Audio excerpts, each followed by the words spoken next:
الرحمن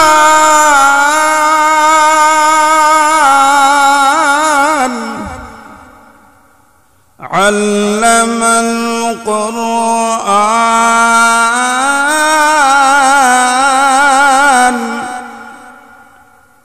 خلق الإنسان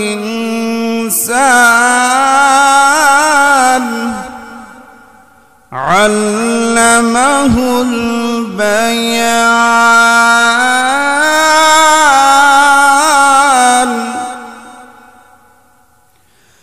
الرحمن علم القرآن خلق الإنسان علمه البيان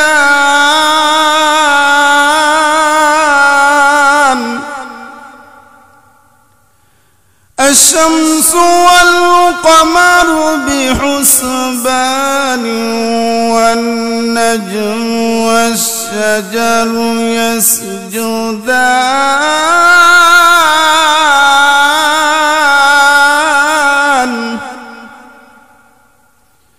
আল্লাহ রব্বুল আলামিনের কালাম হাসরের ময়দানে আল্লাহ রব্বুল আলামিন সমস্ত জান্নাতীদেরকে আল্লাহ রব্বুল আলামিন আল্লাহর কালামুল্লাহ তেলাওয়াত করে শুনাইবেন।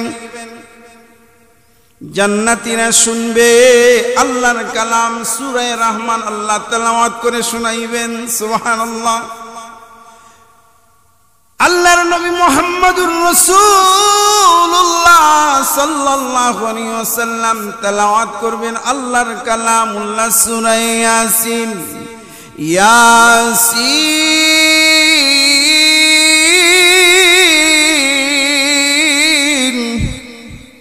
ওয়াল কুরআনিল হাকীম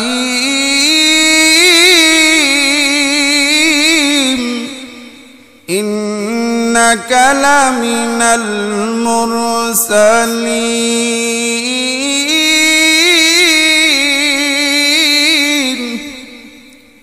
আল্লাহর পয়গম্বর সূরা ইয়াসিন তেলাওয়াত করবেন, দাউদ পয়গম্বর তেলাওয়াত করবেন। এত মধুর তেলাওয়াত। এজন্য মুসলমান ভাইরা আমার, আল্লাহর কালামুল্লাহ যদি কেউ তেলাওয়াত করে ঈমান বাড়ে। আমরা বেশি বেশি কোরআন তেলাওয়াত করব।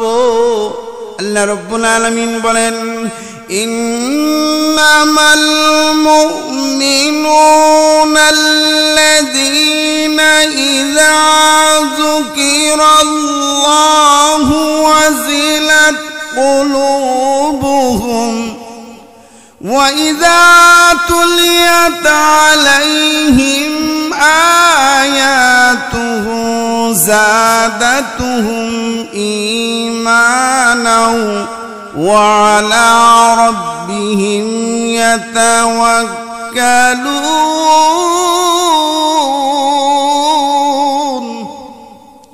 কুরআন তেলাওয়াত করলে ঈমান বাড়ে। মুমিন বেশি বেশি করে কোরআন তেলাওয়াত করবা, তখন ঈমান বাড়বে। জিকির করলে খল পরিবর্তন হয়। বেশি বেশি করে কোরআন তেলাওয়াত করবা, ঈমান বাড়বে। আজকে আমরা মুসলমানরা কোরআন তেলাওয়াত ভুলে গেছি। আমাদের সন্তানগুলোকে কোরআন শিক্ষা দেই না। নিজের সন্তানগুলো আজকে কোরআন শিক্ষা দেই না রে বাবা। এ ভাই, তোমার সন্তানগুলোকে কোরআন শিক্ষা দিবা। কোরআন তেলাওয়াত করলে দিল পরিবর্তন হয়। নিজের সন্তানগুলোকে যদি কোরআন শিক্ষা দাও, এরা কখনো পথভ্রষ্ট হবে না। কোরআন যদি শিক্ষা দাও, এরা আলোর পথ দেখবে। কোরআনের মানুষ, কোরআন তেলাওয়াতের মাধ্যমে মানুষ হেদায়েত প্রাপ্ত হয়েছে। এই জন্য কোরআন তেলাওয়াত করলে আপনার দিল পরিবর্তন হয়ে যাইবে। কোরআন তেলাওয়াত করলে মানুষের দিল তাজা হয় আর ঈমানগুলো ভরে। ওয়াজিলাত কুলুবুহুম ওয়া ইযা তুলিয়াত আলাইহিম আয়াতুহু যাদাতুহুম ঈমানাও ওয়া আলা রাব্বিহিম ইয়াতাওয়াক্কালুন। কোরআন তেলাওয়াত করো তুমি। কোরআন তেলাওয়াত করলে ঈমান বাড়বে, ঈমান বাড়বে, আল্লাহর প্রেম মহব্বত পয়দা হবে, রাসূলের মহব্বত পয়দা হবে। এজন্য বেশি বেশি করে আমরা কোরআন পড়ব তো ইনশাআল্লাহ। আল্লাহ তাআলা যেন সকলকে কোরআন বেশি বেশি করার তৌফিক দান করে, আল্লাহুম্মা আমিন। এজন্য কোরআন পড়লে কি লাভ, কোরআন তেলাওয়াত করলে কি লাভ? ঈমান বাড়ে।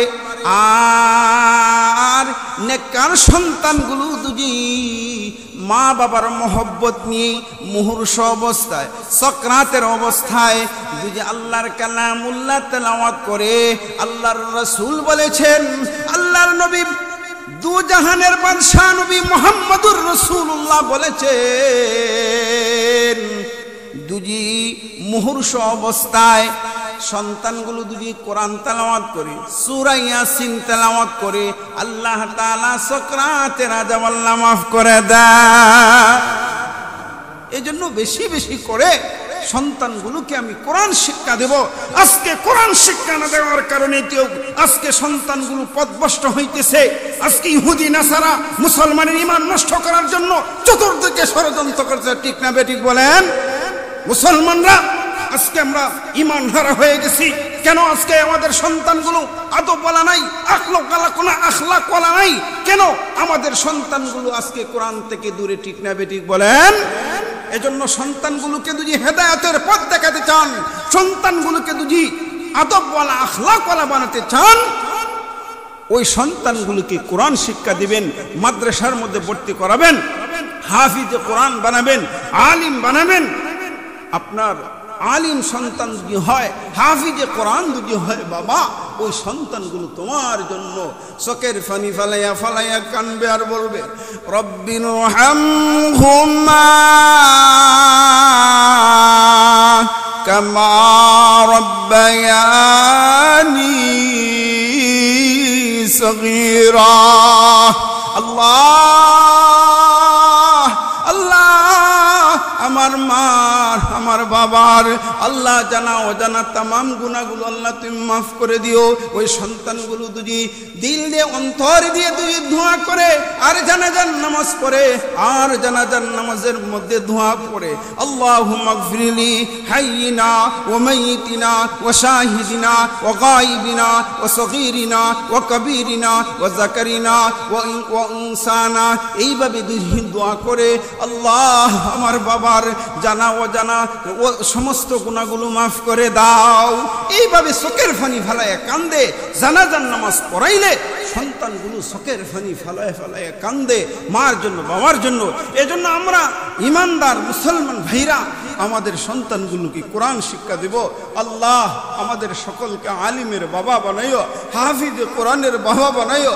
আল্লাহ জানাজা পড়নেওয়ালা সন্তান আল্লাহ আমাদেরকে আল্লাহ তুমি দান করো। সকলে বলেন আমিন।